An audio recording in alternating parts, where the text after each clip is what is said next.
Olá, alunos do sétimo ano, tudo bem? Vamos dar continuidade à nossa aula de ciências, falando do mesmo conteúdo da aula passada, que foi sobre o reino dos fungos. E hoje nós vamos ver a reprodução dos fungos, o modo de vida dos fungos e sua classificação. Entre os fungos unicelulares, a forma mais comum de reprodução é assexuada. Nos fungos pluricelulares, a reprodução assexuada acontece por meio da fragmentação do micélio. A maioria dos grupos dos fungos apresenta reprodução sexuada. Forma-se uma estrutura especializada chamada de corpo de frutificação, como por exemplo o cogumelo, no qual ocorre a reprodução de células reprodutivas, que são chamados de esporos, os esporos.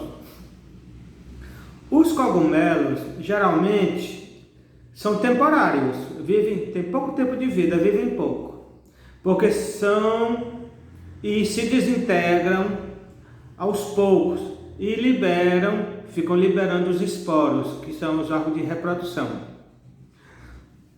Os esporos liberados originam as hifas, que pode se fundir e produzir novos micélios. Então é dessa forma que acontece. E o modo de vida dos fungos? Os fungos são seres heterotróficos e, de acordo com sua forma de alimentação, podem ser classificados como predadores, parasitas, mutualísticos ou saprófagos. Os predadores captam as suas hifas, que são pequenos animais, para alimentação. Eles captam esses animais para sua alimentação através das hifas, que são as suas pequenas garras.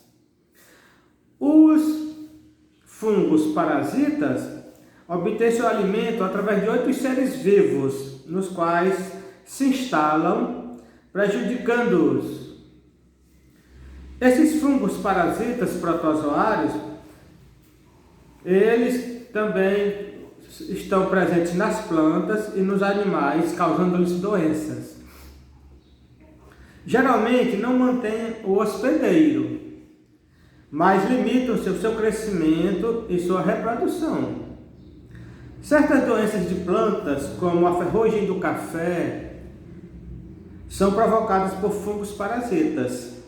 Quando se desenvolve sobre a pele dos animais ou dos seres humanos, provocam doenças chamadas de micose, que são vários tipos de micose que existem nas pessoas, provocadas pelos fungos. Os fungos mutualísticos interagem com outros seres vivos, sendo ambos beneficiados. Entre eles há os fungos que ligam as raízes da planta, formando as micorrizas. Nesse caso, os fungos degradam algumas substâncias do solo, que são mais facilmente absorvidas pela raiz da planta. O fungo também se beneficia, pois, de plantas, açúcares e outras substâncias de que necessita. Outro exemplo de mutualismo é o líquen, uma associação entre fungos e algas verdes ou entre fungos e cianobactérias. Enquanto as algas ou cianobactérias produzem por meio da fotossíntese suas substâncias utilizadas pelos fungos para se alimentar, os fungos fornecem um ambiente úmido e favorável ao desenvolvimento desses organismos. Os fungos saprófagos alimentam-se da decomposição de organismos mortos ou restos de seres vivos, realizando o papel de decompositores nas cadeias alimentares. A decomposição nos ecossistemas é fundamental, pois permite a reciclagem de nutrientes e impede o acúmulo de partes mortas, cadáveres e resíduos orgânicos. Eles são muito importantes para a limpeza do meio ambiente.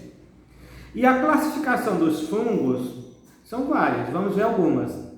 São conhecidas aproximadamente 100 mil espécies de fungos. Um dos critérios utilizados para classificar os fungos nos grupos descritos é a forma do corpo. Então nós vamos analisar algumas formas. Os quitriodimecetos, os zigomicetos, o basidiomicetos e o ascomicetos, os mais conhecidos. Existem muitos, são muitos. Quitriomicetos, a maioria desses fungos é filamentosa, aquática e apresenta flagelo em alguns estados do ciclo da vida. Os zigomicetos, muitos representantes são conhecidos como os mofos. São responsáveis pelo apodrecimento de alguns alimentos. Os basiodiamicetos são fungos pluricelulares que formam o corpo da frutificação em formato de chapéus. Os cogumelos são chamados cogumelos. Os ascomicetos incluem as leveduras, pois realizam fermentação, são utilizados na produção de pão, cervejas e vinhos. Há espécies de parasitas como os Candida albicans, causadoras da candidíase ou do sapinho. Todos esses tipos de fungos, eles também produzem doenças, eles são benéficos e ao mesmo tempo são maléficos. Por exemplo, alguns basiodiamicetos, eles são comestíveis, mas alguns são venenosos, como o gênero Amanita. Os zigomicetos, eles podem causar doenças nas plantas e animais, inclusive nos seres humanos. E o outro tipo são seres uni ou pluricelulares, que constitui o grupo mais antigo dos fungos, no qual se estima que surgiu há cerca de 400 milhões de anos atrás. Então, todos esses seres, classificados como os fungos, são responsáveis pelo equilíbrio do ambiente em que nós moramos. Vou ficando por aqui, na outra aula continuamos.